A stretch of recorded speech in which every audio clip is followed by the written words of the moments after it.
All right, first things first. Good morning, everyone. Welcome to our next H2F clinic. Today we will be discussing, as you see on screen, the enduring warrior. Name aside, the biggest aspect of this that we are here to try and have a conversation about is going to be cardiovascular conditioning. It's a topic we've talked about a little bit before. We've talked about cardio with regards to aerobic and anaerobic training when we talked about physiology. We talked about this when we talked about program design for these types of training. So we're going to revisit some of those concepts, but really just kind of highlight the importance of why we need to be doing this type of training, both as human beings and, of course, as tactical athletes. So our overall agenda for today, we're going to be discussing why all activities are essentially aerobic activities, the difference between doing just cardio and actually conditioning the body, because a lot of us in this room and a lot of our soldiers don't like to run. We're going to be talking about, how do you address getting to where you need to be without having to consistently do something that you don't enjoy. Ideally we could get to a point where we could find some form of running, because we do need to run, that we do like, right? That'll be manageable, and trying to change our own behaviors and understanding of the activity. But we're never going to be able to get every single person to enjoy running. So with that, we can try and give them some amount of freedom with their self-efficacy and their auto-regulation to provide them details on how often they need to run to be able to maintain, but without doing too much. And then lastly, we're going to talk about return to sport protocols, because the most failed event on the ACFT and the most failed event on the APFT as well was and is the 2-mile run. It's also the main profile, physically limiting profile we have amongst our ranks is for a run at your own pace, right? Because we know there's no such thing as a no run profile. So we'll be talking about how an individual can, as they should, be doing return to sport protocols in order to change that walk back into a functional and eventually pain-free run. Right? So the first thing we're going to hit is how all activities are aerobic activities. So that's what you see on screen. Does anyone remember kind of the differences when we classify anaerobic versus aerobic? We're going to have their own definition in their head if they're thinking about anaerobic, aerobic.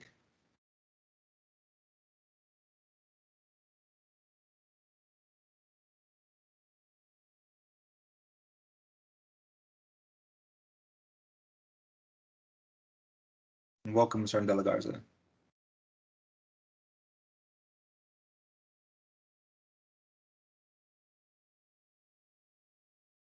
So let me ask you like this. If you were going to do an anaerobic day, you're just going to go out there, work those energy systems.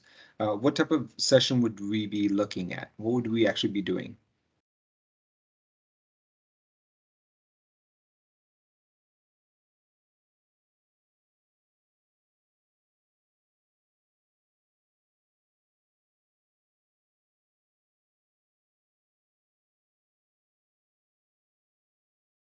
Welcome, Stern Castillo.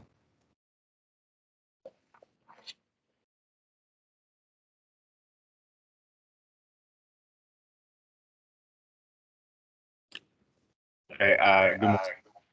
I would say like just like a 5 minute ruck march. I mean a 5 mile ruck march, or like long distance running. Okay, for anaerobic or aerobic? Anaerobic. All right.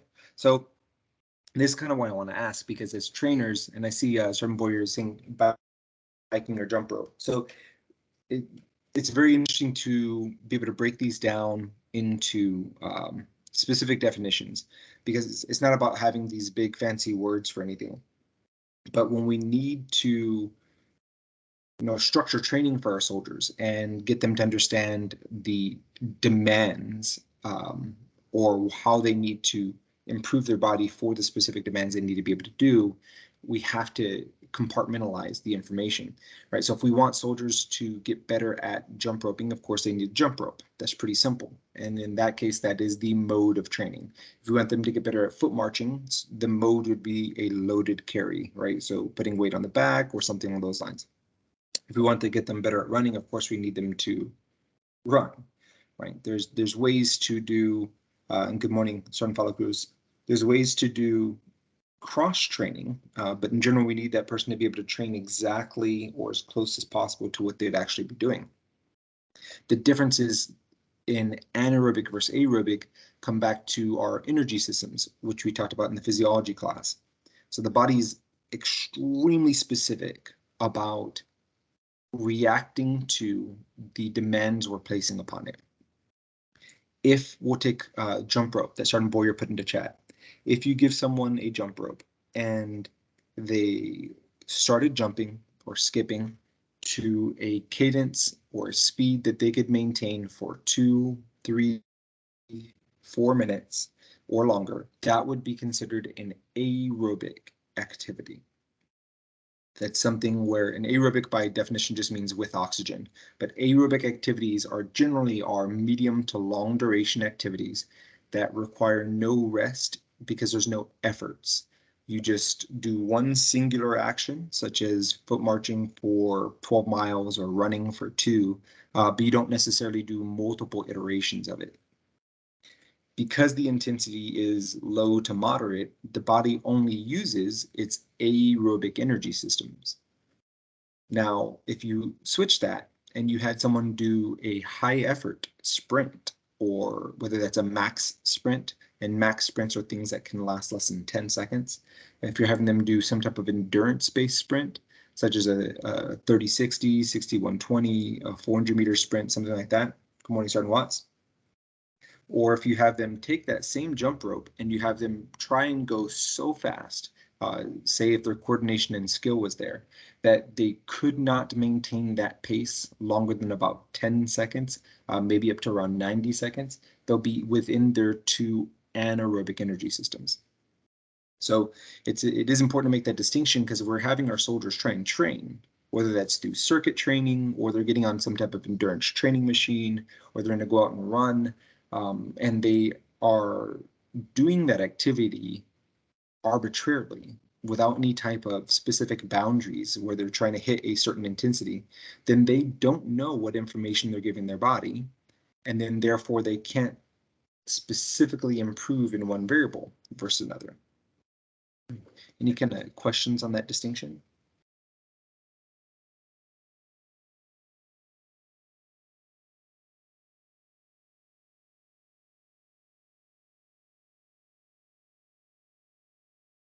All right, so the 2 primary forms of training we have with regards to anaerobic and aerobic. No problem, sir. The 2 primary training that we need for our population is, of course, running itself, and then patrolling, which is foot marching. So whether that's a loaded carry, walk, and for most of us, being able to walk while holding a forward carried weight, which is our weapon, right?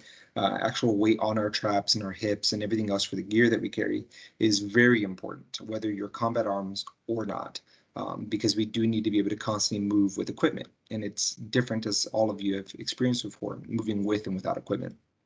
And then, of course, running. And you often hear people complain about the 2-mile run in the ACFT because, you know, we don't necessarily run 2 miles in combat. But there's a huge carryover for that. And I'll kind of shoot that your way. Why do you think it's important for us to be able to look at our cardiovascular conditioning for our soldiers?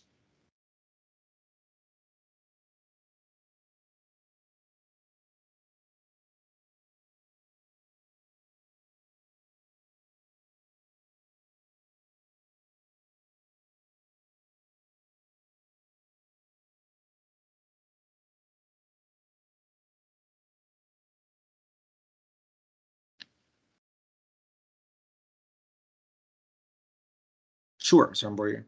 I was saying, why do you think it's important for us to be able to assess the cardiovascular conditioning for our soldiers? Right, so example, we have the 2-mile run in the ACFT. Why the heck are we having our soldiers run 2 miles. What information do we get from that?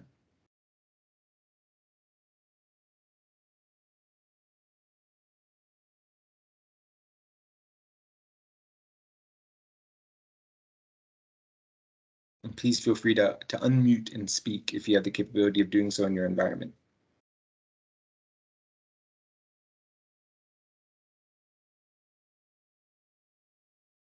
I believe every soldier has to have the ability, if something happens in a war environment or any mission, any danger, they can run away from that and try to keep that momentum so they can be safe. That's my take on that. Okay, so then you'd be able to react to a situation and either get to somewhere or get away from somewhere. That's absolutely true. Okay, so let's take this back for a second.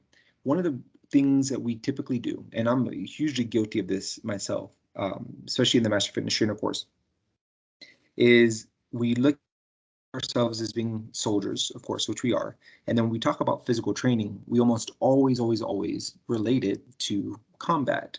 And although we have a kind of a high up tempo for deploying and mobilizing within our current organization, most of our soldiers, I would almost put money on, wouldn't see themselves as a combat type soldier, if that makes sense, right? Because we're not combat arms.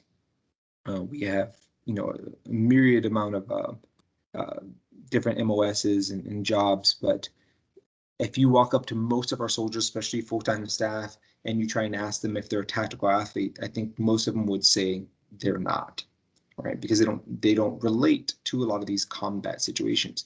Even myself, as much as I love training and teaching a lot of this stuff and practicing a lot of the tactical things, I've been in the Army 18 years and I have never deployed, just because of, that's how things ended up happening for me. So sometimes when we talk about reacting to contact, busting down a door and doing stuff like that, sometimes soldiers automatically disassociate themselves with that activity.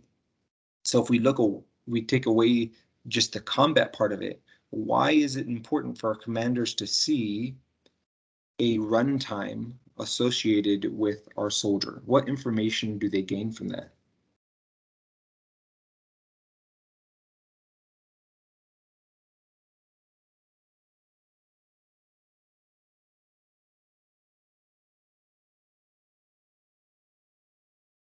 I would say how their lifestyles are related to the soldier, how healthy they are, how well they are. So take on that. And I always will say, we speaking about the mission because we are an organization, and as you ask why we do an assessment on the ACFT or whatever test we have in the Army, but in real life, the main purpose is to have every system on the body working it should be. Good. I like that. Thank you for that. And I completely agree. Does anyone else have additional input to that?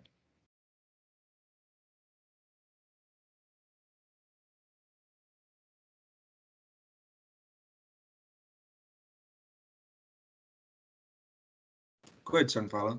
And you can feel free to unmute and talk at any point in time, even though I am watching the chat for Sergeant Boyer and the hands being raised.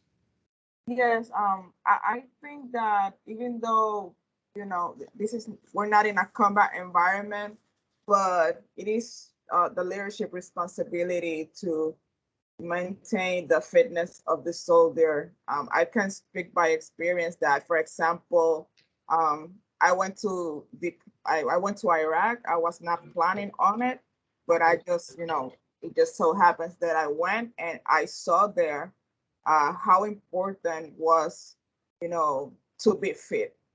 So I think, it is also a responsibility to, if you are in this organization, this is something that it cannot be Iraq, maybe it could be a humanitarian mission, anything. Your fitness will save lives. And that's something that we always will have to maintain in mind.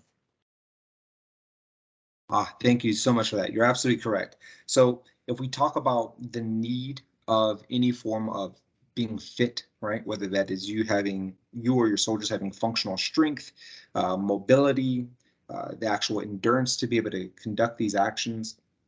That's very important too. And we've kind of talked about this in other realms. Very often you have soldiers like those in this room that do physical training they enjoy, whether because they want to feel better, look better, be healthier, or reach some type of performance goal. And then, of course, on the opposite end of the spectrum, we may have soldiers that don't prioritize any type of fitness because they may think erroneously that they don't have enough time or that they don't have enough resources. And all of that just really means that they don't understand how to put together something within the small constraints that they have, right? You don't necessarily need equipment. You don't need, hours in the day and all of this other stuff. But the primary purpose we really do train, especially for occupation, isn't for the day-to-day. We're not really trying to make sure that we have the strength for every single day's activities, which I think some of the soldiers that don't exercise often forget. Most of the time when we're training, we're preparing for something, it's not common tasks. We're trying to prepare for critical tasks. And the critical tasks are the only times where life and limb, eyesight, and all of that is in danger. We don't typically have to respond to a hurricane on a daily basis. We don't have to respond to a car accident or a fire, or, when it comes to combat, trying to interact with some type of combatant force or trying to, evacuate a casualty. All of these things are singular events with a very, very small occurrence within our total span of our occupation in our life. But those are the events where it'll make it break it, where either you do or you do not have the capability of, saving your life or that of others. And that's really what we need to be able to prepare for, is that 1%, the critical task, because that's when it's actually needed. So thank you for that. Now, kind of tying this all back together, and Sergeant Boyer, you're also right with regards to the evaluation from the commander's perspective, right? As far as the soldiers' overall level of fitness and being able to evaluate how they can utilize energy. And interestingly enough, that's kind of why there's a 2-hour limit on the ACFT. Not only for making sure that there's a time management component as a leader, but if individuals are so out of shape that they require more rest than that to be able to accomplish those events, then that is also an indicator of, extremely poor health. But as you see kind of on screen, everything that we do is essentially some form of an aerobic activity. Right? So right now you are sitting or standing or whatever form of posture you're maintaining, and you're doing whatever other task and listening to me or just listening to me, right? So whatever your environment currently is. But right now we are all aerobic. We constantly have energy systems that are, breaking down different substrates, depending whether it's already something that's stored within our body or something that we've consumed, and it's allowing all of our systems to work. For your heart to beat, for you to think, for you to breathe, et cetera, et cetera. You are going to be aerobic the majority of the day. The only times you come out of that aerobic aspect are when you're introducing an intensity so high that your body requires more energy in order to accomplish that activity. And again, that's typically only seen through different forms of high intensity exercise, such as sprinting, very intense weightlifting, activities that you can't do more than that 90 seconds.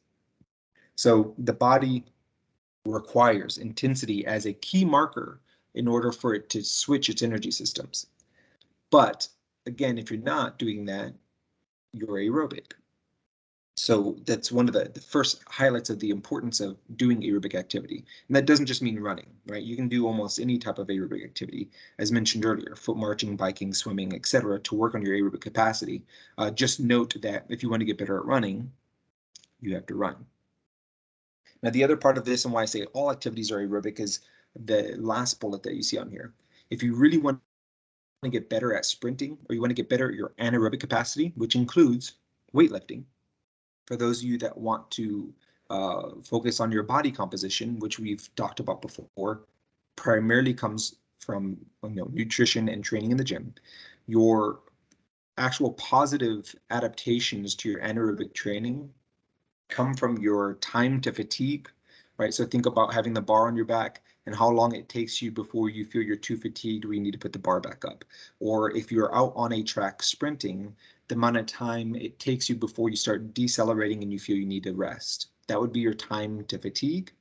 And then one of the key differences between anaerobic and aerobic training is that anaerobic training is done in an interval-based setting, right? So with weightlifting, we have sets and reps with a specific rest time before we do another set. With sprinting, of course, we have the work interval and then we have the rest interval. So the time in between the work and the rest interval is considered our interset recovery. So both your time to fatigue and your interset recovery are improved the more cardiovascular conditioned you are. So the more you improve your aerobic conditioning, the better your anaerobic conditioning will be, and then therefore the better your anaerobic actual adaptations will be. Any questions on kind of those concepts?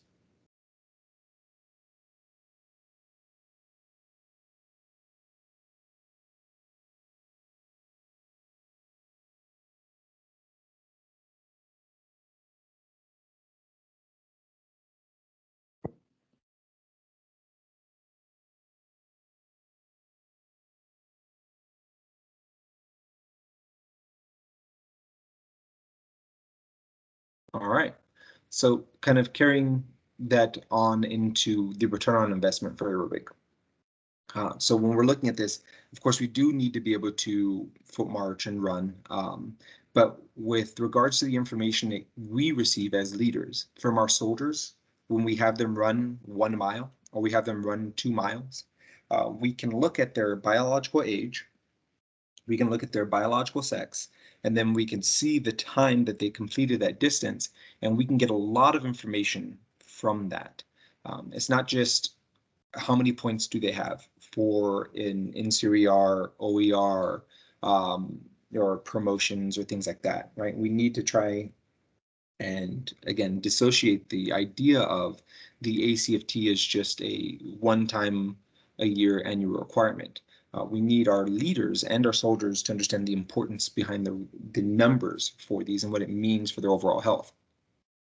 So does anyone remember kind of the numbers I talked about last time? If you're a male and you run 2 miles in blank time, it means you're at a significantly higher risk of injury. Do you remember what those are for male or female?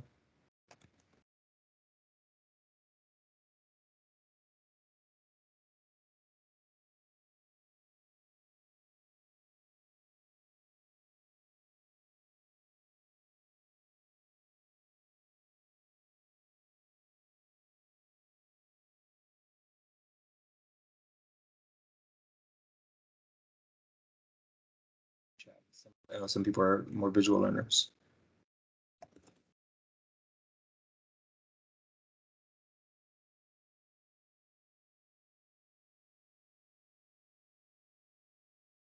So if we took our soldiers out to a track or running route, and we told them to push themselves as hard as possible, they ran 2 miles. If they're a male, almost irregardless of age, and they run in more than 16 minutes, or if they're a female that runs in more than 18 minutes, their risk of injury is almost triple from anything they do in life. And that also means the risk of getting ill, getting sick, is when we talk about injury risk, we're not just talking about you know, having back pain or knee pain from falling. We're indicating the fact that if there was high pollen count in the area, and you know, it was affecting your immune system and your respiratory system, you're at a greater risk of getting, you know, pneumonia, bronchitis, and all of these other things when we talk about specifically with cardiovascular risk of injury. Your chances of getting diabetes, your chances of storing body fat, your chances of all of these things are greatly increased if we look at this cardiovascular component. So again, we need our soldiers to understand that this number carries over to the rest of their quality of life, not just their number on a 705 once a year. So when we look at that for the return on investment, when we focus on aerobic conditioning, we make the cardiovascular system as well as the respiratory system more resilient.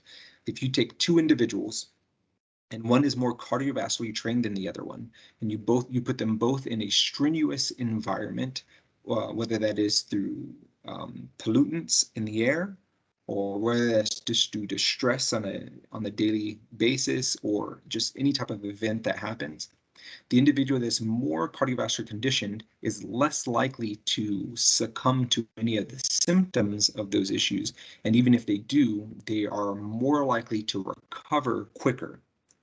And again, this ties into literally everything. And I'm really interested to see some of the historic data once we have it with regards to COVID and long COVID, because of course it's a respiratory disorder, and long COVID has been shown to have prolonged, which is, you can kind of see that in the name, cardiovascular tearing, as well as respiratory damage that could potentially last for years. And so if you remember, one of the risk factors for COVID, it not only had to do with biological age, but largely people that are already either autoimmune deficient, or individuals that are overweight and obese. And we saw this even earlier on with a lot of aspects of individuals contracting that, is the symptoms are much more severe, they typically last longer, and then they're more critical in individuals that are less conditioned and are already overweight and obese. And we want our soldiers to feel like they, are more resilient to all of these things that are going on.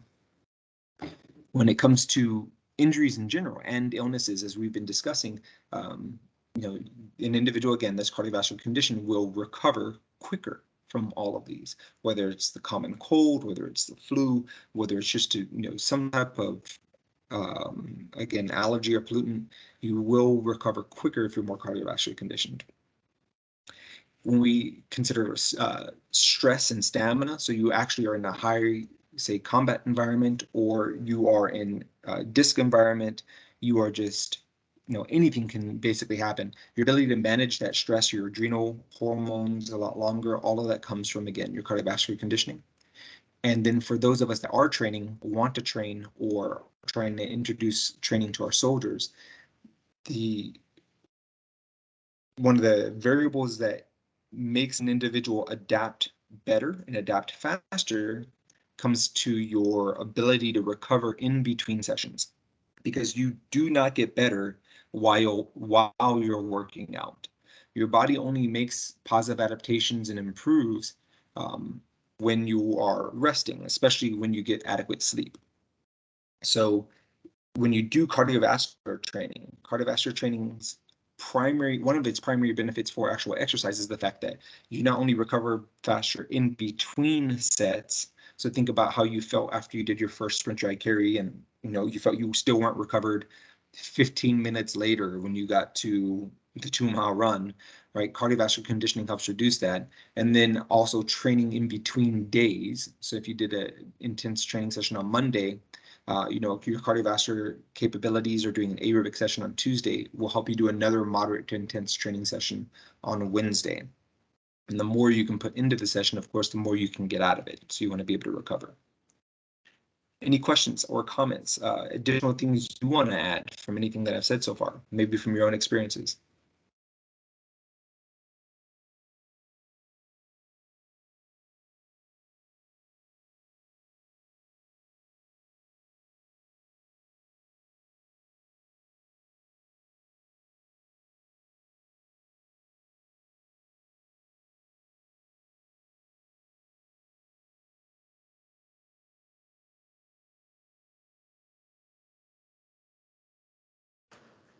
That's all right. Go ahead. So I'm asking a question. So does this tie into GPP, like general physical preparedness? Absolutely. So GPP, general physical preparedness, is another term that kind of covers overall cardio conditioning without necessarily putting it into a label such as you're running, you're swimming, you're biking, or you're doing sprints. And GPP comes with the idea of using circuit training specifically, although you can use any type of training, but using circuit training to work on your level of conditioning. CrossFit does this with Metcons, right?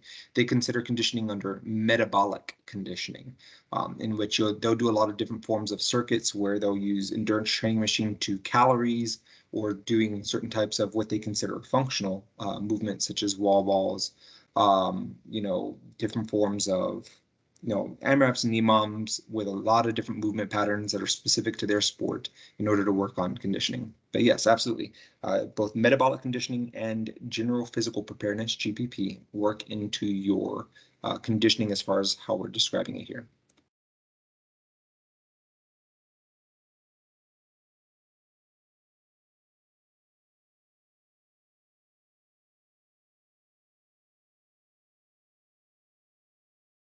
All right, then. So let's take this other piece. I can't tell you how many times I've been in public gyms, especially on military installations, and I see, or whether both in that setting and then through actual verbal conversations, and I see individuals that are trying to lose weight, or they're thinking they're going to, they just want to get some type of exercise session in, but they seem rather intimidated by either resistance training, weights, or they really just don't know what to do. And they go on an endurance training machine, an ETM, and they just try and get at it. And you can see them on that thing for 20, 30 minutes sometimes, and very often they have no overall plan of what they're doing. They're just trying to make sure the exercise is hard. They're making sure they're trying to sweat, and potentially that they're going to get sore. And none of those metrics are good indicators that you had an adequate training session, right? So I forget who said it first, but I've heard it in several podcasts. The whole idea of, if someone just wants to have a difficult effort, be sweating and get sore, instead of doing all of these random, circuit training and getting on these machines, if you just meet me in the sauna room and I just punch you in the face, I can save you a lot of time, right? Because you're not going to get much out of doing all the other things that you're doing. But anyway, cardio versus conditioning, you see that a lot of people just kind of supplement anything that will increase their heart rate, and they think that they're doing cardio, right? Because their heart's beating fast, they're getting tired, they're sweating, they're breathing hard, blah, blah, blah, blah. But that is woefully insufficient. And actually, sometimes it could be detrimental to what their idea of their overall goal is. Because as we've seen before, practice doesn't necessarily make perfect, but practice absolutely makes permanent. And again, forgive me for not having the name of the person that first quoted this, because it's said so often. I certainly didn't invent this quote, but it is absolutely true physiologically. Practice makes permanent. So if you commonly see your soldier when they do go to the gym, whether it's due to intimidation or lack of information, and they always get on the elliptical, and that's all they do is utilize that machine, they're training their body to be better at that specific motion of using the elliptical machine. So for certain watts. So I know Alex Morrow, and if none of you have heard his podcast for Mops and Mo's on Spotify or YouTube, and I think I've posted it in the channel. I think he has used the practice makes permanent quote as well, and he may have actually said who it was quoted from, but it's been in the fitness spectrum and motivational spectrum for a long time. But No, same I was thing. talking about, sorry to cut you off. I was No, talking about the going in the sauna part. Oh yeah, so Yeah, that again, was his I'm podcast.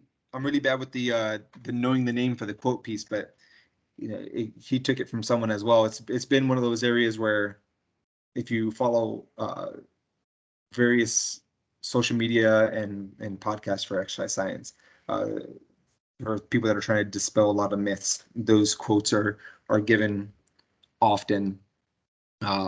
Yeah, I'm certainly not original on my point for those two, but Okay, it so does. you didn't create that? No, he didn't, but Oh, okay, gotcha. but it makes a lot of sense, right? And it kind of proves the point. It's an extreme piece, but I'm sure all of you have seen that and may have done this as well, where you are pleased with yourself when you go to the gym, specifically because you're sweating a lot, right? Or you can see people think that they're losing weight just because they're getting tired and sweating, and that's not true at all. But what we want everyone to understand is the activities that you are doing, your body gets better at. And that's activity and inactivity, right? So if you have a soldier that doesn't work out and they sit in their office chair, they sit in the couch, and they're very sedentary, they're teaching their body to be better at being sedentary. In order for your body to be better at being sedentary, it needs to be less efficient at movement, right? So anything that you do is going to make your body adapt. I was talking Cabrera saying, I heard that high heart rate, the body will focus on conditioning, and with a low one will focus more on reduced fat cells. So here's the thing with your heart rate. Your heart rate is measured, or rather your heart rate is managed by your autonomic nervous system, ANS. That is part of your, so your autonomic nervous system is broken down into two subcomponents we've talked about before. Your parasympathetic nervous system, which is your rest and digest, and then your sympathetic nervous system, which is your fight or flight. Whenever you are becoming more sympathetic, so more fight or flight, and you can do this just by holding your breath or by whenever you're scared. If you feel anxiety in a situation, right, which is anxiety is just interpreting stress negatively. And that could be you performance anxiety, like you're about to step on stage, you're about to do a briefing, you're about to run in a set, and you're just thinking about it. Anything that introduces stress, and that could be positive stress, such as you stepping in front of a barbell and picking it up. Anything that introduces stress is going to increase your sympathetic drive, in which there's various biological factors that take place in order to accommodate for that drive. One of them is increased respiratory rate and increased cardiovascular, or rather increased heart rate through more optimal cardiovascular conditioning, in order to be able to get oxygen, which flows through your blood, to your muscles quicker so they can recover and that you do not become food, and so that you can catch food, right? Those are the biological kind of determinants that it breaks down to. And then when you're in rest and digest, or you're more parasympathetic, that forces your heart rate to actually calm down more. This is where mindfulness training, meditation, and different forms of breathing exercises for relaxing, this is one of the reasons those can be so beneficial, is because although we can't directly control our heart rate, we can do things to subsequently control our heart rate. So if you can try and take that stress and not turn it into anxiety, right, based on looking at it in a different way, which is practices of resiliency, or you can sit down and do breathing exercises to slow your respiratory rate and to slow your heart rate, you become more parasympathetic. And then you'll have a different form of cascade of events that take place. So it's not that either one is going to change fat loss, right? Because your heart rate can increase, and it doesn't mean that your caloric expenditure is increasing.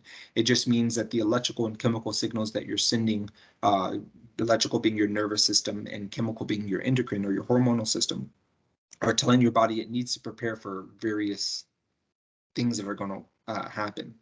Now, typically, that association between an increased heart rate and increased fat loss come in because the times that you're focused on heart rate are generally exercise, right? But if you look at someone that is sick, someone that has a fever, the reason that we have a fever, and if you look at heart rate with that, the person's body temperature will be elevated and the person's heart rate and respiratory rate will be elevated, because their body is doing the same thing as it does during exercise, is trying to increase your lymphatic system, which is your immune system, in order to help fight whatever the thing is.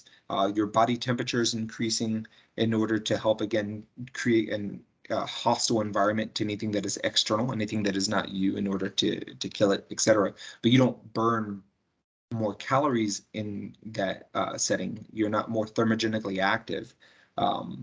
You typically just lose more weight when you're sick because you're not eating, right? So it's very important that when we look at these activities, or these events, that we try and break down kind of the cause and effect, and we don't attribute other things to it. If that makes sense to your question, Sergeant Cabrera.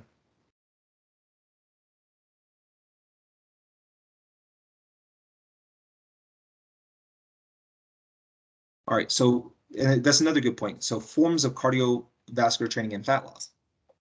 If you get on almost any endurance training machine, almost any ETM, and it has the kind of the biometric impedance aspect, the little pieces of metal that you can hold to read your heart rate, very often they'll have a gauge in the center that tells you that you're in your fat burning zone, you are in your you know, threshold zone, or whatever it's going to read.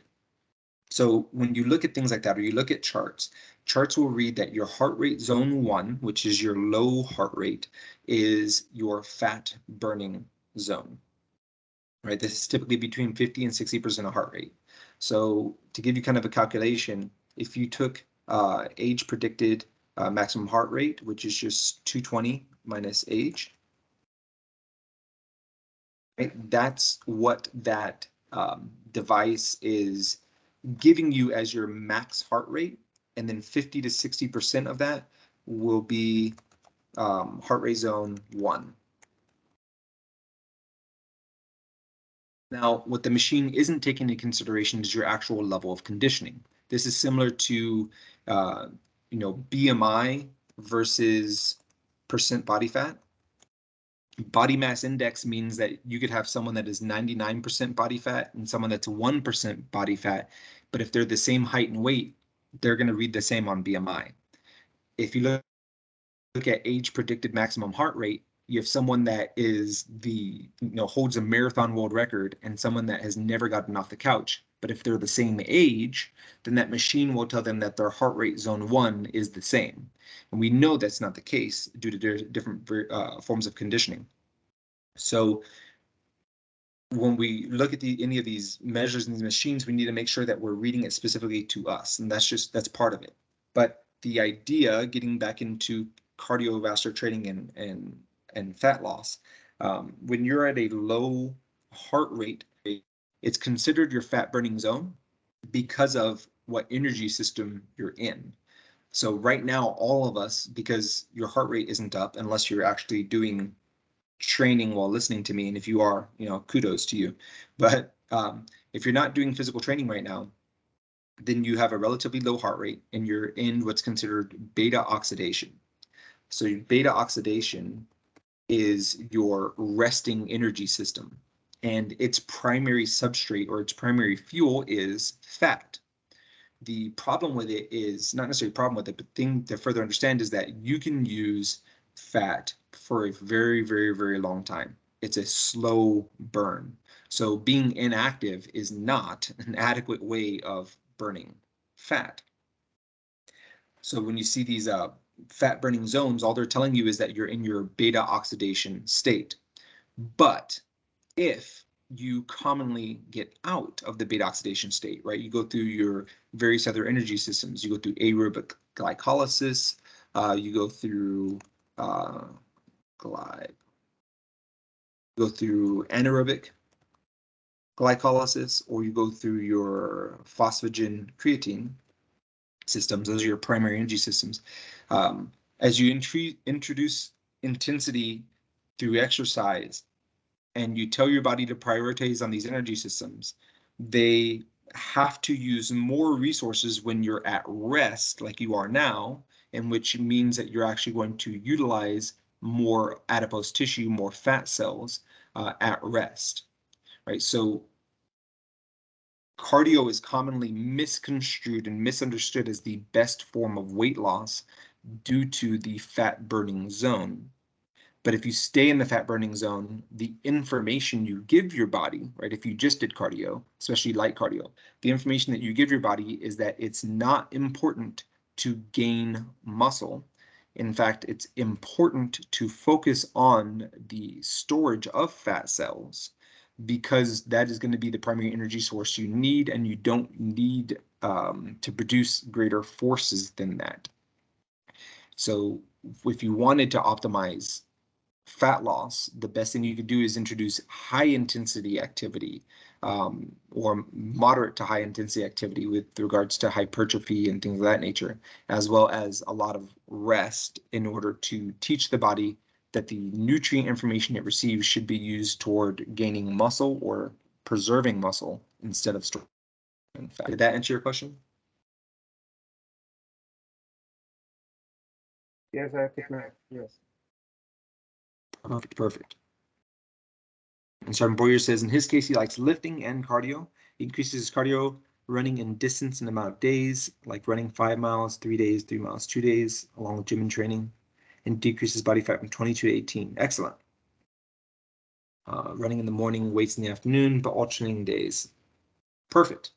That's one of those ideal forms of training programs, right? So you don't want to do weightlifting and running, or excuse me, let me be more specific. You don't want to do weightlifting and cardiovascular training in the same session if you can help it. And you want to try and kind of oscillate your days in between resistance and cardiovascular training, depending on how frequently you can train if you really wanted to get the best benefit both physically and for performance. So excellent. Glad you're having those experiences, Sergeant Boyer. All right, so back to the cardio versus conditioning piece. So besides just the weight loss aspect that we just discussed, we want our soldiers to understand that if they're commonly getting on a bike, do they need to be better at biking, right? If they're commonly getting on elliptical, do they need to get better at being on an elliptical? There's nothing wrong with any of these machines inherently, but we need to make sure whatever we're doing that intentionally. If you're going to go run, are you just running a distance to complete a distance, or does your overall goal have a time component with a distance like we do in the 2 mile? Because if that's the case, you need to introduce the intensity, being the pace for a run, so that you can help your body understand how to manage energy at that pace while you're performing that biomechanical motion of running. Practice will always, always, always make permanent.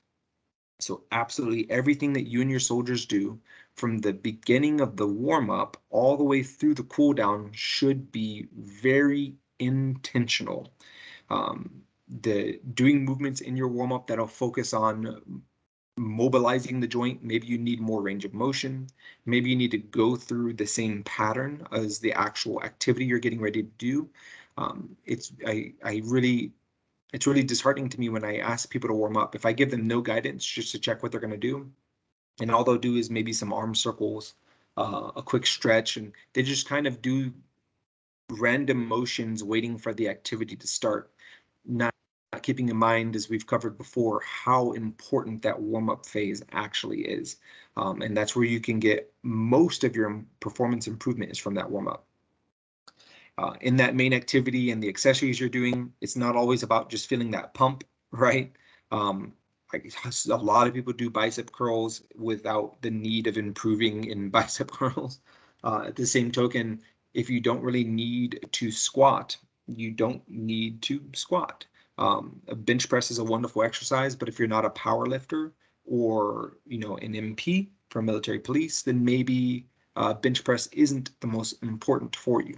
Now, if you enjoy it, then that's different. There's a lot to say about things that you enjoy, but we have such a small amount of time in the day, right? You may get 1 hour of actual training in, and then if you're doing resistance training, an hour of training is only about 17 to 20 minutes of actual physical work, if you include all the rest and everything else that typically goes on. So if you think about that, you think of maybe 20 minutes of work in a resistance training session. Right? And say you did that 5 days a week. You only have 100 minutes of actual activity for that resistance training in that week. However, when we think about that in the total spectrum of that week, you have what, over 10,000 minutes. So you are hitting such a small percentage. You're hitting about 1% of your total week with exercise. If you went in that resistance training piece, right? And that's still, even if you take an hour of training, that percentage doesn't increase that much. So if you only had that small amount of time per week to actually get activity in, you want to make sure it's as intentional as possible. If you're going in there and just choosing random movements and you're just doing, your weights are never changing, your reps are never changing, or your distance and pace is never changing with regards to running, swimming, biking, etc. It is good that you're getting it in, but you're also teaching your body not to get better, right? And that's one of the reasons that we want to exercise. Any questions on this slide?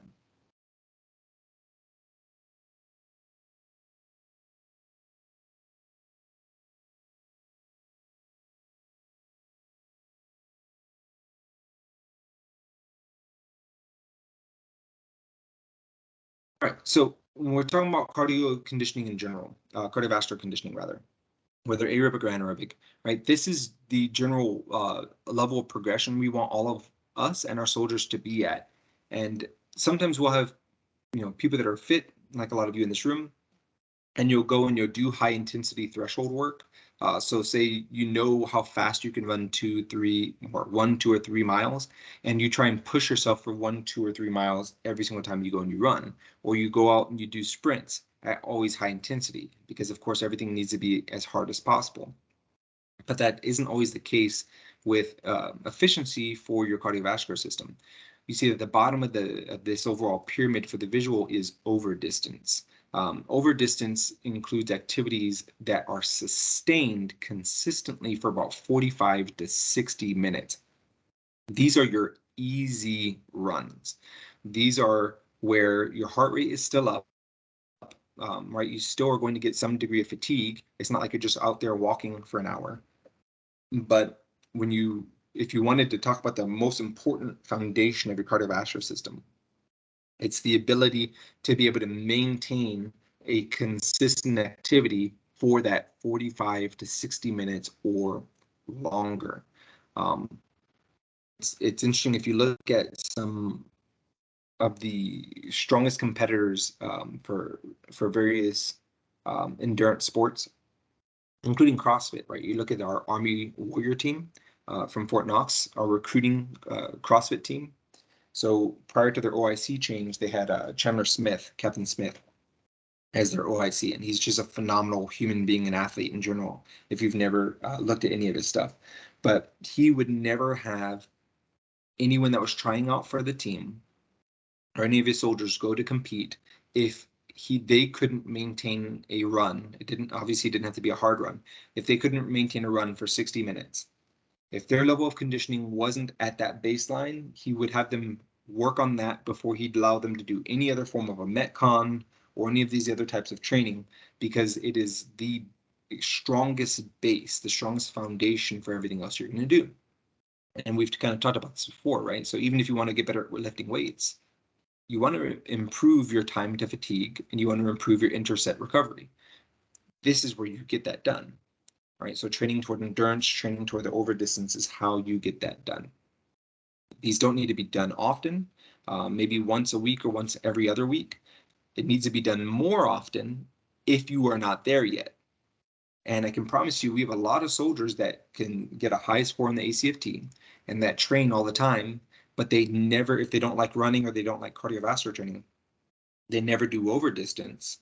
I can almost promise you they can't maintain a 45 to 60 minute consistent run. And if they can't, we understand that they have a weakness. And that could be the weak link in their chain that's actually preventing their resistance training from being better. Or that could be what's preventing them from getting over that plateau. How many of you actually try and train over distance, even if you never called it that before?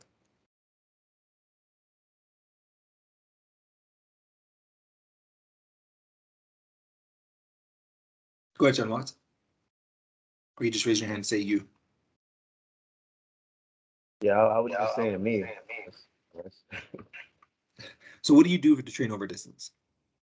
I just run to time. Like sometimes it doesn't have to be a certain pace. It's a comfortable pace.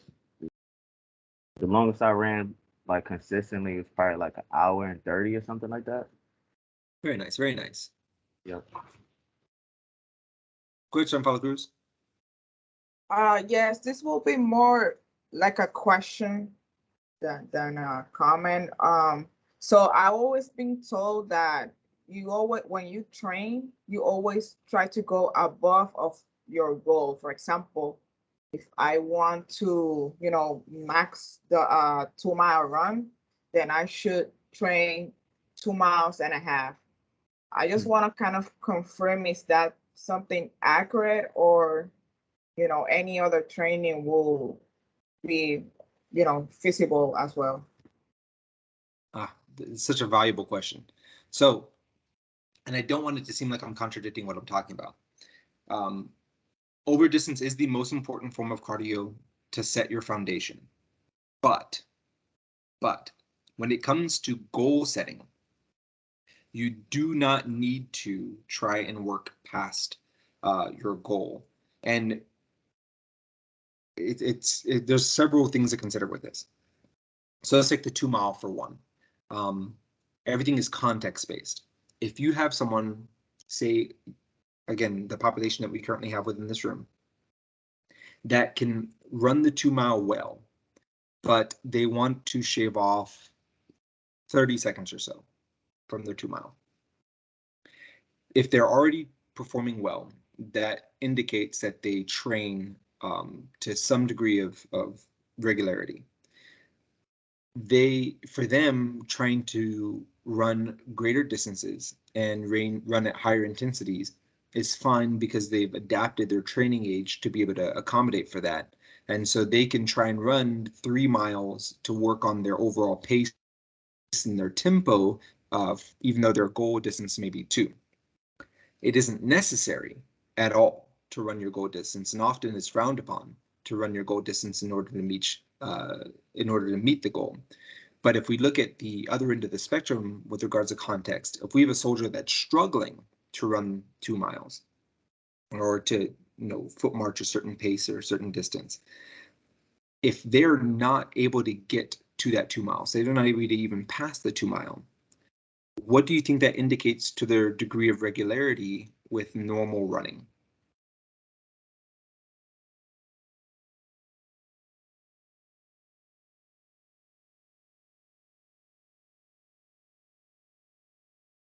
So it's a complement of a lot of factors, I think. Nutrition, how, you know, they train, mobility. So you're right, but what I'm generally trying to get at is we can make almost direct correlation, almost. If someone is failing the 2 mile run, that they're likely not running. Especially with the standards that we have, right? The 2 mile run standards are so low that if someone is not able to pass it, that it's almost a very clear indicator that that person doesn't go run. And this could be because they feel that they are injured. As starting competitors, saying they could have some type of negative association, some type of negative behavior pattern that they've established with running. They may think of it as simply a painful event, an event that they hate, et cetera, et cetera, et cetera, so they don't do it. And then therefore, when they need to do it, they can't. Because we have that form of our population we need to work with as well, we never need that population running that far of a distance. So if I have someone that doesn't run, excuse me, or if I have someone that has a walk to run profile, or run at your own pace profile, in the beginning, I'm going to have them starting out running maybe a 1/4 mile, maybe a 1/2 mile, maybe their furthest distance up to a mile. And I may have them fluctuate their pace and how often they either walk, jog, or run, but I may never even have them go over a mile for 6 to 8 weeks or more, because I need them to first establish the ergonomics of that activity, right? Just practicing the energy management in the motion of the activity. I never need them running faster than that or further than that distance. And you see this with marathon running as well.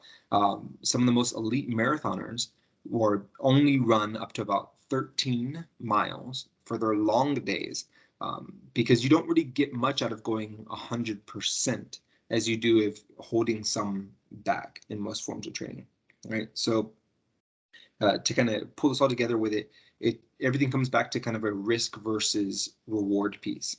If I have a soldier struggling with the 2 mile and I have them run 2 miles, so that from our prior indication, that means they don't run often. For them, that could be a 200 to 2,000% increase of volume.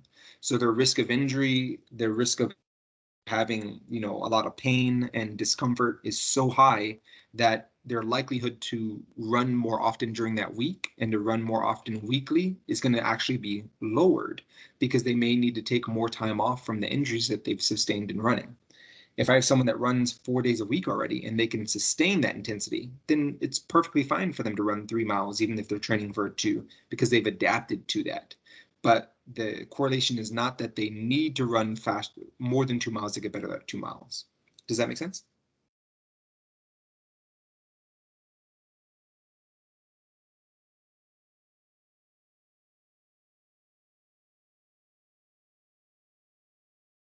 Perfect, perfect. Put the hand down. All right, so as we get into these other forms of conditioning for cardio, let me just give a brief description for each. So we already talked about over distance, right? That's 45 to 60 minutes. Endurance training. So endurance training comes, it's a smaller duration than a lot of that. This is where you're really just trying to fit an overall distance at, let's put this around a 70% intensity, right? So we'll put 2 mile again. If you could finish your 2 mile through an assessment at let's say 16 minutes, then this could be you going out and running that 2 mile at maybe a 16:30, a 17, maybe even a 17:15, which is significantly slower to your body, but it'll still feel difficult, but you're managing your ability to maintain overall aspect of cardiovascular endurance during this training. This is also the spectrum where you could use cross training, both in over distance and in endurance, if you need to, say, reduce ground force reaction, right, which you have a lot of ground impact with running, which is why it's such a high risk of injury. This is where, if you need to occasionally use some type of stationary bike, elliptical, rower, or something like that, specifically just to work on your energy system for that time period that it would take for you to cover that distance. That is what those two factors come in at. All right, and then if we move up the triangle, we get into tempo. Tempo training comes with you actually pushing different forms of your threshold, not your lactic threshold, which we'll get to, but tempo training comes from basically having a fast period and a slow period in your aerobic sets that you're doing. And I'll show you a visual example for you visual learners in a following slide. But if you picture you want to get better at 2 miles, and then you break that down into quarters. So the first quarter you may run faster than you could run for 2 miles. And then the second quarter you'd run much slower than you could for 2 miles, but still at a difficult pace. That way you can recover. It's not a sprint and a jog. It's still a fast run and a slow run, right? There's a huge difference between running, jogging, and sprinting. But you do that and you oscillate between the two, which means you go back and forth between the two. That way you teach your body how to maintain each of those specific paces in one training period. A lactate threshold run comes with you, one, finding your lactic threshold, but then 2, trying to push yourself literally as hard as you can for an aerobic activity, right? So this is if you're trying to run a mile as fast as you can, or 2 or 3 mile as fast as you can, and you literally couldn't get it 1 second faster. 3 miles may be a bit much for lactic threshold, but like that 1 to 2 mile piece. And then you have your maximal effort VO2. So VO2 max efforts come in from you're doing a lot of your anaerobic training. So your actual high level sprints, and keep in mind a sprint again is something that you couldn't maintain longer than 90 seconds. If you're running longer than 90 seconds, you're not anaerobic. You are not producing enough energy for your body to require anaerobic piece.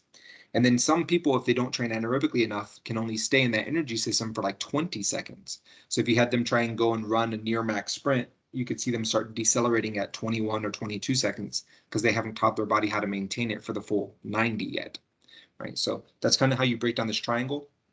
And depending on what the person's goal is, you can prioritize these events differently.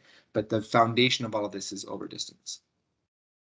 To kind of give you some examples of this visually, the one you see on here right now would be a VO2 max example, right? So you're training speed. And as you see on the top of the screen, speed is anything less than 10 seconds. So it's your highest, most intense form of anaerobic training. And I'm trying to use the same program design format for everything that we do, just to make it consistent for your understanding and for our soldiers' understanding. So in here, you would have the individual do a dynamic warm up, right? So some type of hip and ankle mobilization, which could involve 5 or 6 different movements, and then try and jog for about 10 meters in order to kind of solidify that movement. You would get into a specific warm up using running drills, in this case, running drill 4, which is the fall focus, because the fall, for those of you that participated in our running clinics, is how you manage your speed of your run, right? That's how you manage your actual velocity. So you would do your fall drills and then run another 10 to 20 meters per each, just to solidify that drill. You always want to do complex skills before you do main activities. So in this case, lateral sprints. So if you want to focus on the lateral movement of the ACFT or just as a tactical athlete, the way you would read this is you would do 8 sets of 12 meters. So they basically sprint 12 meters laterally, which means to the side, one way and then the other. And then depending on how long it took them, they would rest 12 times longer than what it took. So the easy math for that, if they were able to complete 12 meters in 1 second, then they would rest 12 seconds before they would do their next set. You want to, the way you would read that as well as you to the left, the B group and C group, if you have people that they have a lower training age, right? They can't perform as well. That means they need more rest before they can do that activity. So what you see on the right side for your work to rest ratio, the WR, that's your A group, and then your B and C group would be the work to rest ratios you see on the left side. And you can consider this with different squads of different capabilities or soldiers of different capabilities. After the complex drills, you'd get into acceleration drills. This is where you work on nothing but the speed component. So for 12 sets, you would basically run a 50 meter as fast as you possibly could. You would time that, and then you'd rest 15 times, however long that took you, before you would do it again. And again, you'd do that 12 times. But this is an example of speed training. Go ahead. Maybe that was a hot mic. So Sean Watts says, can you explain work to rest ratio? Sure. So take the acceleration drills, right?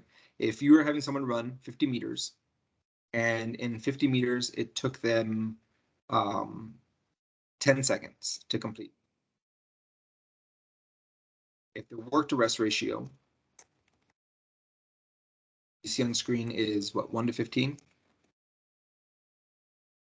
And you would take the 10 seconds times 15 to get their rest period. You wouldn't want them to recover or to do another set before that rest period has concluded. And I kind of talked about this before with the sprint dry carry, right? Where people do the sprint dry carry and they feel like it takes them 15 minutes to recover. This kind of highlights one of those importance of, or one of the important variables we discussed on aerobic conditioning. The more aerobically conditioned you are, typically the faster you can recover in between sets, which means you can get more work done. It also means you can maintain that activity, the actual the acceleration period longer, so you can get more out of it. So you'll get faster and you'll be able to do more, so you have more adaptations, so on and so forth. Does that make sense, Jordan Watts? Or is there another part of the work to rest ratio that I need to elaborate on? Yes, I understood what you said, but my question was like, so the one, that's like 1 minute of work, right? So the one just gives you the correlation or the relation to the other part of the ratio. So the one is whatever you do, right? So if you see 1 to 15, and in the earlier example, they sprinted and it took them 10 seconds. So, and they say never do math when you're teaching for live math. So, but it would be, that would be the work to rest ratio, right? So 1 to 15, if they took 10 seconds to complete, then they'd rest for 150 seconds. That's how that reads. So example, if you do 30-60s, the work to rest ratio is 1:2.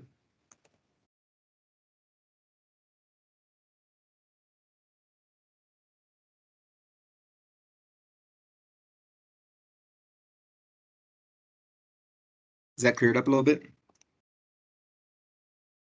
Yeah, I got you, John. Cool. Yeah, so, and that's a good question though, because I know a lot of people, especially when I taught MFT, they would see that one and they would think either that's a second or that's a minute, but it doesn't have a distinction, right? Because if you were doing a 1:2 ratio and it took you a minute and a half, then that one would be a minute and a half, right? And then that whatever the second part of that ratio, you would do that for math. But for this, again, for speed work, the biggest focus is here. You're working on your phosphocreatine energy system. You're working on your ability to accelerate, and then you try and recover. Conversely, if you look at an aerobic threshold day, here you see on the top left more information. So if the person, if you had your soldier in your squad or whatever, run a 1 mile and they were able to complete it in 7:45, right? In this case, you still always want to work on a warm up. So we go through another form of a run drill, in this case, pull focus, then a jog until the person's heart rate gets up to 2 to make sure their muscles are more pliable, their cardiovascular system's active. And then you would introduce something like a tempo run. So for the tempo example we gave before, now you can see it visually. You read 10 sets of 400 meters, right? So in this case, the person would be doing a total of 4,000 meters. And the fast interval, they would run at a 140 per 400 meter pace, which is much faster than 7:45. And then they'd run at a 155, which is a little bit slower than the 7:45 pace they were able to do.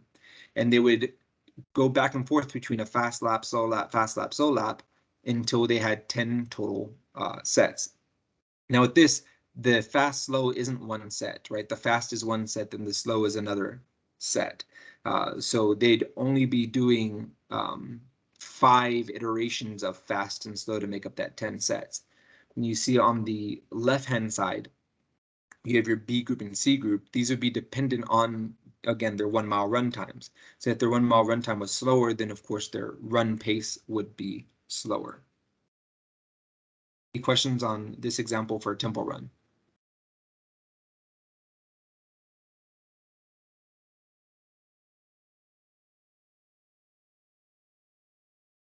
I want to highlight that tempo runs, from my experience, have been the absolute best way to improve a soldier's 2 mile run. And this because you don't need to have them run 2 miles. I could have someone do that wants to improve the 2 mile that doesn't run often. I could have them do 3 sets, 400 meters with, their fast, slow, and their that fast slow is always dependent on their capabilities. But they did 3 sets, they're only going to be doing 3 laps on that track, right? So they're not even running a mile. But within that, they would have 2 laps that are faster than what they could maintain, and 1 lap that they absolutely could maintain in between. And then every, say, 2 weeks or so, I may either increase a lap, or I may take 1 to 2 seconds off of that fast pace to make it faster, as well as 1 to 2 seconds off the slow pace to make that faster. And you either change one variable or the other. You never want to change 2 variables at once. But you change one variable or the other for 6 to 10 weeks. By the time they're maybe 10 weeks in, you could have them only running about 1.5 miles, and that's the furthest they ever need to run. But I've seen improvements of almost 2 minutes on a APFT and ACFT from people doing events like this for tempo running, by being able to teach the body how to maintain quicker tempos and get them more consistent with the running. And they typically enjoy it more as well because they have strict confines they can stick to. They don't have to be out there running as much, as well as giving their body better information. So I've seen a lot of positive carryover from tempo running. But anyway, again, any questions on that or comments?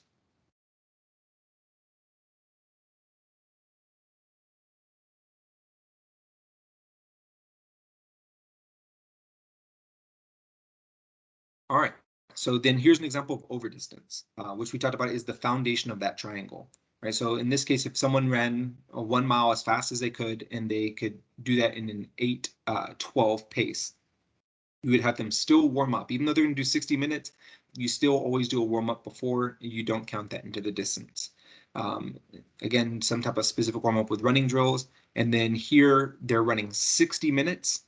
So not toward a specific distance, just the duration at a, say, 10, 12 for A group, or 12-minute for B group, or 14-minute mile for C group. And the important piece is they're able to maintain that intensity for 60 minutes without having to slow down, without having to stop, or anything like that, right? And this sets your body up for the best situation overall. Questions on over distance?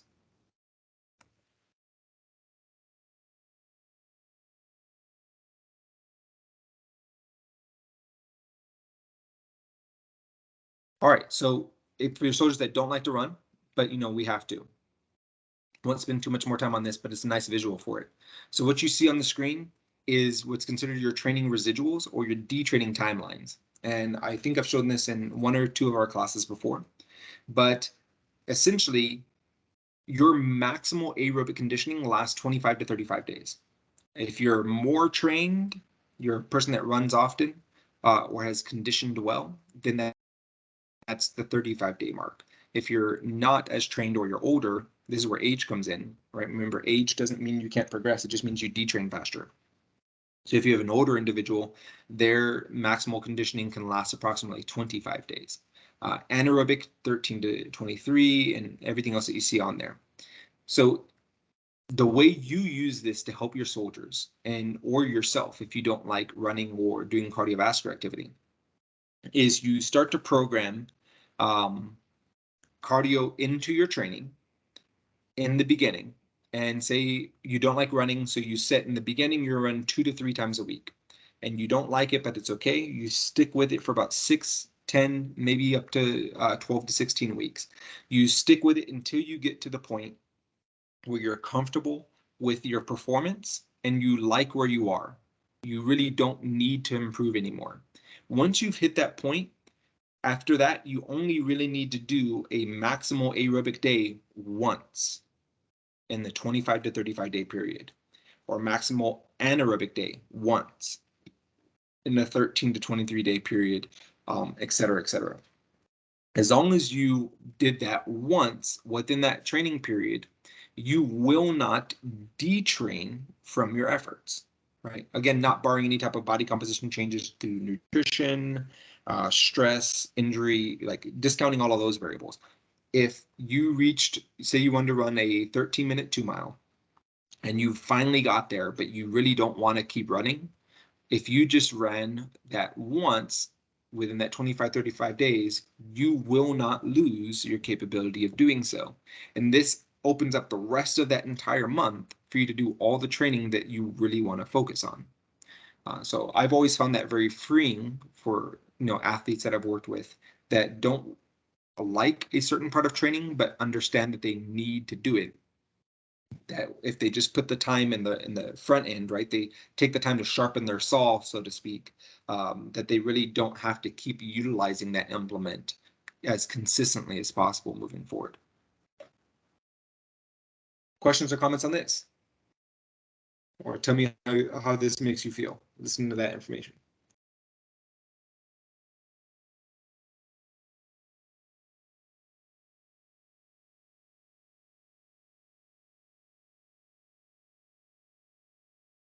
It's a relief.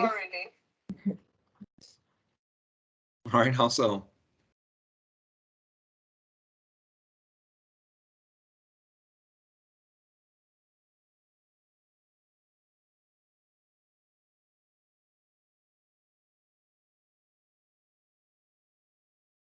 And I'm going to need to find a way to get each of you to start communicating more frequently verbally, especially if I'm going to get you teaching in front of students or your soldiers rather. Although I do understand a lot of you are multitasking because it's the middle of the workday, so or the beginning of the workday, and I appreciate it.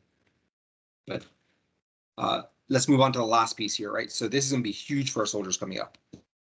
especially with Operation Phoenix. And I haven't put out all the details for it yet, but I've mentioned it to some of you.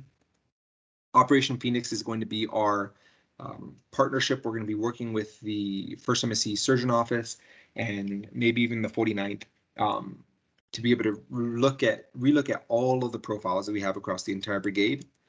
All of them that are out of date, we're going to need to get updated, right? So any of them that still say APFT are automatically wrong. They're completely invalid. All of our profiles that don't have a reconditioning level, a classification level, 1, 2, and 3, those are out of date. They're going to have to be updated. And we're going to manage this. It's going to, of course, require a lot of effort from each of you. And I'll put together all the initial details for it. But we need all of our soldiers to be counseled for their profile from their first line leader. And every single one of them are going to need to have a plan on how they want to get off of profile and win. And this is every soldier. It doesn't matter whether that profile is permanent and they've had it for 15 years. We need to help them understand that every single profile can be, at least the physically limiting, the musculoskeletal, can be removed. It's not going to be a quick thing. We're not trying to say you're going to get off of your profile in 2 weeks that you've had for 10 years. But the idea is we need to start changing their understanding of how those profiles work and what they're for, and give them more, not necessarily just confidence, but we want to get them more control over their life and help them understand that they absolutely can get better. And within that, I'm going to write all of the actual reconditioning programs per joint and per problem, which is a huge undertaking, but we'll get it done to make sure that they understand that. But Operation Phoenix is actually going to start this month. It's going to be one of our clinics that are coming up either next week or the following week. And it's going to coincide with our pregnancy and postpartum piece as well, because we need to start creating our physical training programs for all of the pregnant soldiers that we have. But all of that said, what you're seeing on screen is a program that I wrote specifically for individuals that want to recover from their run at their own pace profile for, say, like the ACFT, or just to start running in general. So the way you would read this is the minimal amount of times they would need to train per week is just twice per week. Right, so all they need to be able to do is train twice per week at any point in time of day. They don't really need any equipment.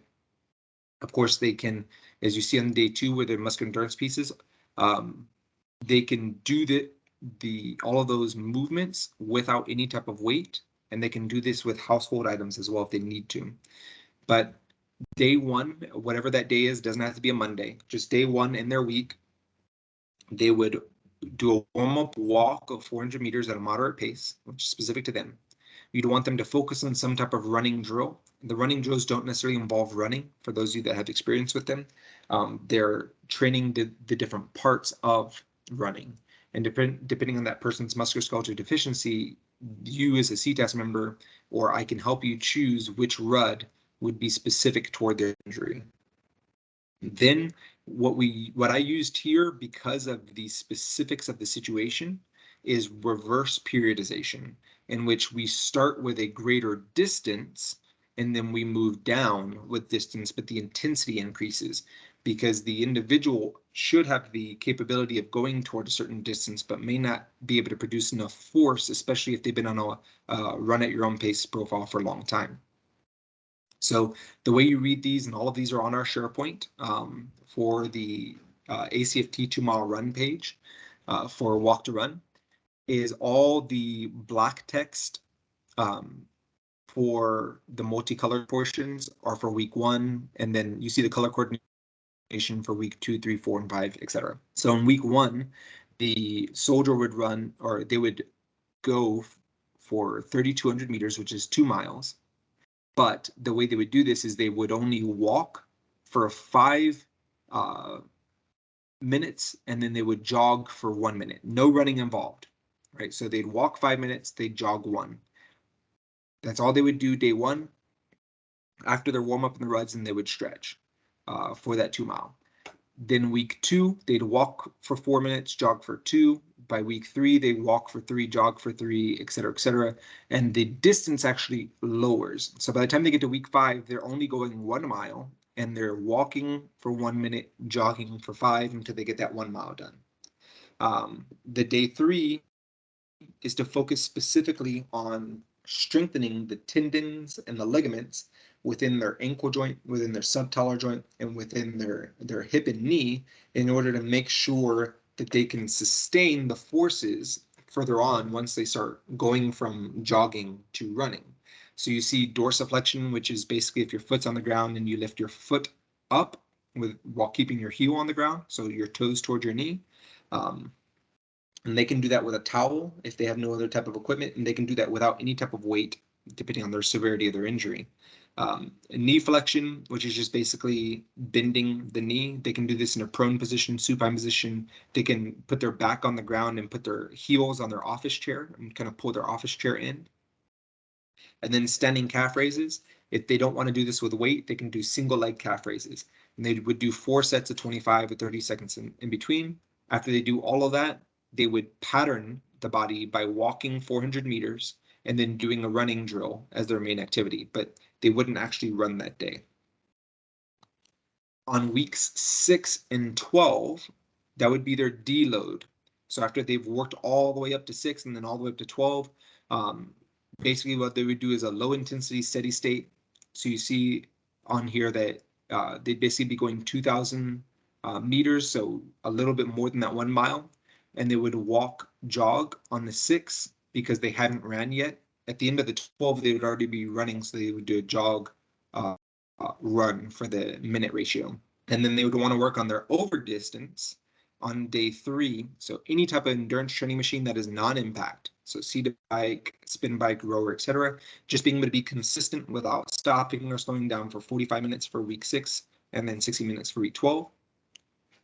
Now, after they've worked for 5 weeks of progress, just working their jogging, and then they have that deload week to rest, they pick up on week 7, they're going to do the exact same thing that they did week 1 to 5 for the reverse periodization of a greater distance, but less intensity. But here they're only doing jog run. So you see there's no more walk. So here they would jog for 5 minutes and then run for 1 until they get 3,200 meters done. And by the end of week 11, they'll be jogging for 1 minute and running for 5 until they get 1 mile done. The second part of that for day 3 works exactly the same. So what these type of programs do, excuse me, get a drink. What these type of programs do is they focus on the systematic and progressive overload of the specific structures the individual would need in order to teach their body how to sustain these forces over a certain duration and over the overall volume of their foot hitting the ground, essentially, in order to help them recover. So even with this would be a 12-week program just to get the person to be able to run consistently for 5 minutes. Now, ideally, by them doing this, they should be able to run the 2 mile, even if it's a jog run, the entire time without needing to walk. But the most important thing is that they've patterned this consistently with their body. And I made sure to make it was only 1 run day a week in order to help the soldiers that are in this sequence because they haven't been running often. We don't want them running too much. Right? Any thoughts or considerations on this program or questions on how to read it or introduce it to your soldiers?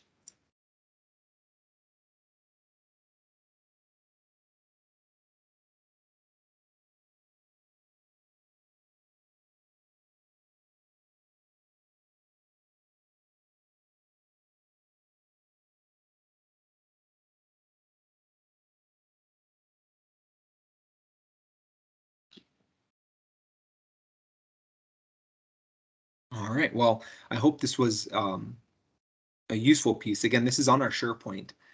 This is something that you can easily just download or send to your soldiers. You saw it's just 3 slides and they can, you don't have to assign a pace. You don't have to assign any of these other things. I tried to make it so anyone could take it and use it for them regardless of the level that they are at. But because most of our physically limiting profiles are for run at your own pace, remember there's no such thing as really a walk profile, but run at your own pace. This is going to be one of the first ones we're going to start implementing with Operation Phoenix to be able to help our soldiers, because if they start now, then they can absolutely be ready for the ACFT by the time it hits. And we've kind of discussed this when we were at the track, I think it was last if you just sit down with your soldiers and explain to them how detrimental that walk is for them and how hard it is to complete 2.5 miles at a 13-minute pace, hopefully they'll understand that and appreciate the fact that they can start running again and it'll be better for their body, and we're giving them resources to do so. All right.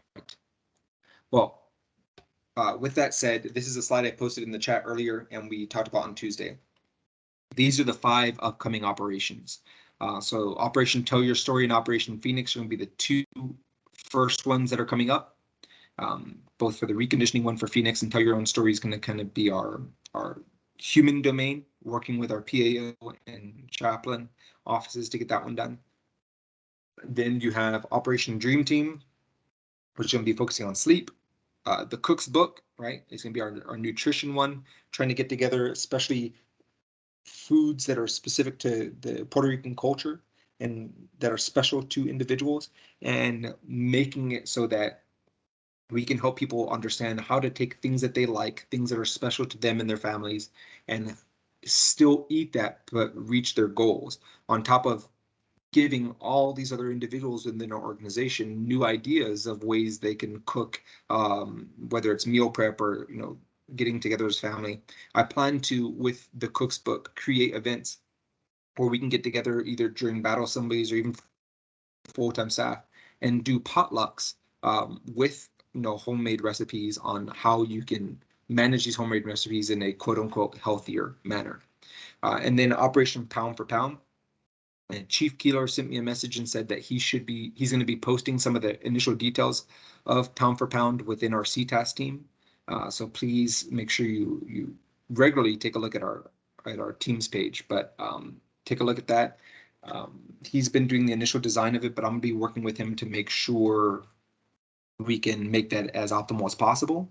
That's going to be coming either in September or in December, one of the two, but that's going to be a huge event. We're going to try and make essentially a huge Spartan Games at Maxey Field. So we're going to involve a powerlifting competition, a ruck march competition. We're going to have competitions with spouses and competitions and things that children can do. So, everyone can basically come to the field. We'll have bleachers set up and have a bunch of different things that people can participate in with medals, t-shirts and the like. Just so not only we can have a place to give accolades to people that push themselves, but we want to kind of pull everything together in the H2F spectrum. Any questions or ideas on these?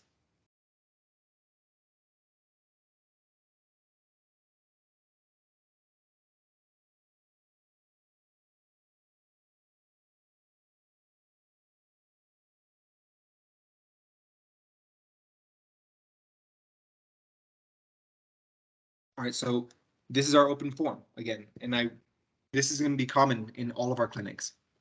This is the last slide we will have in every single one of our clinics, because it doesn't matter how much I put together for this and how much I design for it. Everything at the end of the day that's going to make our H2F system work comes back to you. You and your teams within your formations, educating your leaders, and then educating your leaders from the first line leader all the way up to your commander side, and then of course supporting them and serving them to help them actually introduce these activities more often. So with this, if you look at the screen, the more important part out of all of these questions, I want to know, how can you take this information? How do you plan on taking this information back and actually implementing it within your unit, right? Whether that's in our upcoming battle assembly, ATs, etc. Feel free to chime in for anybody.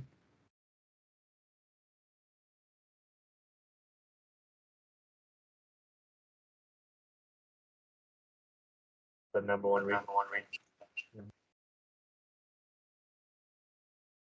What was that, Sergeant Libby?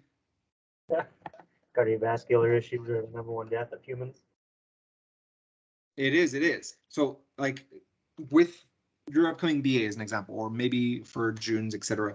Do you have any plans on either creating an educational event or a physical event, or time to just sit down with your first line leaders and have conversations with them about stuff like this, so we can actually start implementing change with our soldiers?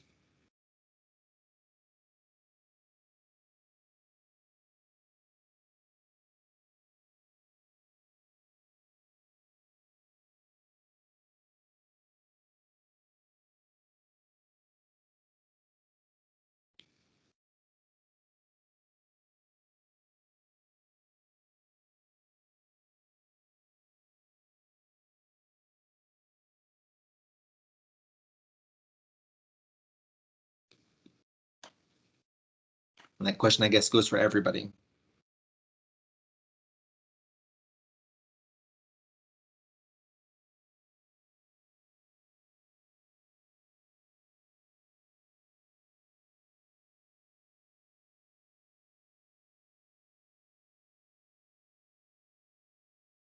Yeah, coming up next year, I know we're having like a ruck march. So um, obviously the goal is to obviously keep pushing awareness on what needs to happen to the squad level up. So we're gonna push to pretty much, like I said, just re-solidifying that foundation and understanding through education. All right, good. So trying to introduce a little bit of knowledge with physical activity. That's good. So for all of you and those currently in the room and those that listen to the recording, and I'll put this in the team chat. One of the hard parts with our component with reserves is the fact of how infrequently we get to see our soldiers. So with that, it's of paramount importance for us to initiate everything we can when we can, right? That includes in between battle assemblies. If right now you don't have a group chat with all the other CTAS members in your unit, then you're already kind of setting yourself up for not necessarily failure, but suboptimal performance. If your platoon sergeant doesn't have a chat with just the squad leaders, right, and each of your squad leaders chat with just their squad, that they're regularly communicating them with them in not just things that are coming up for BA or operations and missions, but just regular conversations for the human component, then none of this is going to work. The change to culture for us to be able to get people to understand how to care about their body more, how to care about their mental health, how all of this applies to itself, comes from consistent communication, not just reactive, as we talked about on Tuesday, where I need you to do something and then therefore you do something, or I'm only reaching out to you because I need something. We need to have other conversations in between outside of that. And the goal isn't for you to try and change your soldiers. And I said this when we were at the track, for those of you who were able to come last week. The goal as a leader, as a coach, and as a trainer is absolutely never to change the soldier, because we cannot control that. Our only job, our only responsibility is to provide for them based off our experiences, based off our knowledge and our insight, to be able to provide that information for them so that they are more knowledgeable and more, they have the purpose for the change that we would like to see. So please don't get disheartened if you feel like you're not having a lot of participation from your commanders, from your first sergeants, or from your squad members, right? Where you receive dead silence and all of these other things. Because the point isn't, well, right now we don't have that paradigm established. Right now we've only established the I'm going to reach out to you when I need something from you, for the most part. So it's going to take a while for us to create positive associations within our soldiers' behavioral patterns with just talking to us and talking to other leaders in normal conversation. And that requires consistency to develop those patterns.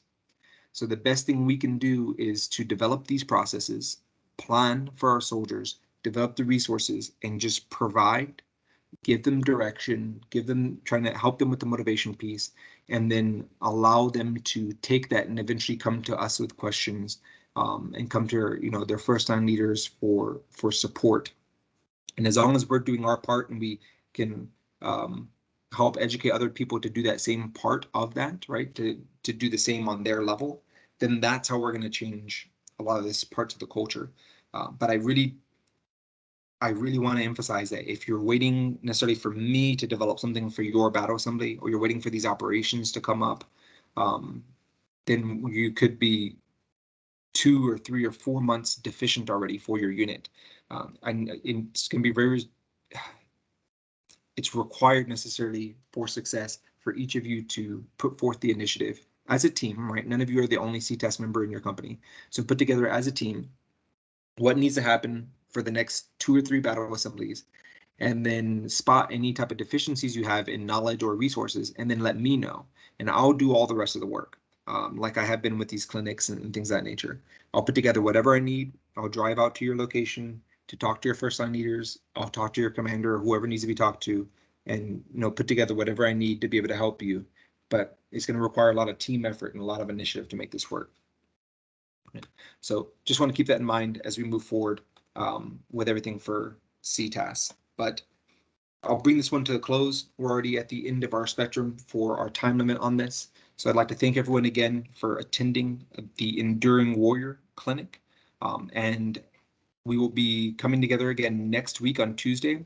I will be back on island and in Fort Buchanan next week. So it'll be both a hybrid virtual and a resident class within the classroom for next week's clinic. And if you need anything at any point in time, I am always here for you. So thank you very much for coming to today's clinic.